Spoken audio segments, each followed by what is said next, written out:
ముందుగా అందరికీ హ్యాపీ ఉగాది. ఈ వీడియోలో అయితే ఉగాది పచ్చడిని ఎలా తయారు చేసుకుంటాం అనే విషయాన్ని అయితే నేను చెప్పట్లేదు. అసలు ఇది ఎందుకు తినాలి, ఇది తినటం వల్ల మనకు ఎటువంటి ఆరోగ్యమైనటువంటి బెనిఫిట్స్ మనకు అందుతాయి అనే విషయాన్ని అయితే డిస్కస్ చేద్దాం. స్కిప్ చేయకుండా చివరి వరకు చూడండి.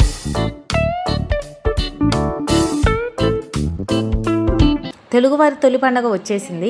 దీనిలో అసలు ముఖ్యంగా తయారు చేసేది ఉగాది పచ్చడి. దాని సాంప్రదాయ పద్ధతిలో ఉగాది పచ్చడిని కొత్త మట్టి కుండలోనే తయారు చేస్తారు. ఉగాది పచ్చడిలో వేపపూత, మామిడి పిందెలు, చింతపండు, ఉప్పు, మిరియాలు, బెల్లం, కొద్దిగా కారం, అరటిపండు ముక్కలు కూడా వేస్తారు. వీటి వల్ల ఉగాది పచ్చడికి 6 రుచులు అయితే యాడ్ అవుతాయి. దీనివల్ల అయితే చాలా ఆరోగ్య ప్రయోజనాలు ఉన్నాయి. ఇప్పుడు వాటి గురించి మనం చూద్దాం. షడ్రసోపేతమైన ఉగాది పచ్చడిలో వేపపూలను ఉపయోగించడం మన తెలుగు వాళ్ళకే చెల్లింది. వేపపూత కఫ దోషాన్ని, క్రిమి దోషాలను పోగొడుతుంది. జీర్ణకోశ సమస్యలను కూడా నివారిస్తుంది. మామిడికాయ ముదిరితే పుల్లగా ఉంటాయి, కానీ పిందెలు అయితే వగరగానే ఉంటాయి. పిందెలే మనం తీసుకోవాలి. వగరగా లేకపోతే ఈ పచ్చడికైతే పరిపూర్ణత రాదు. మామిడి పిందెలో విటమిన్ సి పుష్కలంగా ఉంటుంది. దీనిలో రోగనిరోధక శక్తిని పెంచుతాయి. దాంతోపాటుగా అయితే చింతపండు.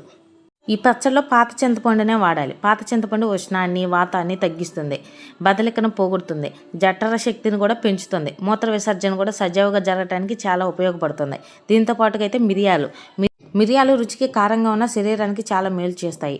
కఫాన్ని తగ్గిస్తుంది, విషదోషాలను కూడా నివారిస్తుంది, చర్మ వ్యాధులను అరికట్టుతుంది. ఎన్నో ఉపయోగాలు ఉన్నాయి. సాంప్రదాయ ఆయుర్వేద ఔషధాల్లో మిరియాలు అయితే ఒకటి. ఇంకా ఉప్పు వేయకపోతే ఏ వంట అయినా సరే మంచి రుచిగా ఉండదు కదా. రుచికరంగా రావటం కోసం అయితే ఉప్పు చాలా మంచిది. దాంతోపాటుగా బెల్లము, అరటిపండు. బెల్లాన్ని, అరటిపండుని తీసుకోవడం శ్రేష్టమని ఆయుర్వేదంలో కూడా చెప్తుంటారు. వీటిలో పొటాషియం పుష్కలంగా ఉంటుంది. అధిక రక్తపోతు, మూత్రపిండాల సమస్యలను అయితే నివారిస్తుంది. ఇలాంటి ఉపయోగాలు ఉన్న ఉగాది పచ్చడిని ప్రతి ఇంట్లో కూడా తయారు చేసుకోండి. ఈ ఉగాది సెలబ్రేషన్స్కి అయితే మేము మా అక్క వాళ్ళ ఇంటికి వచ్చేసాం. ఇదంతా అక్క వాళ్ళ ఇంట్లో చేసిన ప్రాసెస్ అయితే నేను ఇక్కడ చూపించాను. వీడియో కానీ నచ్చితే కంపల్సరీ లైక్ చేసి సబ్స్క్రైబ్ చేసుకోవడం అయితే మర్చిపోవద్దు. మేమైతే ఒగానం చేసుకోము, అక్షమైతే చేసుకున్నారు. మా అక్క వాళ్ళు అయితే మంచి డివోషనల్గా అన్నీ చాలా నీట్గా పర్ఫెక్ట్గా చేస్తూ ఉంటారు.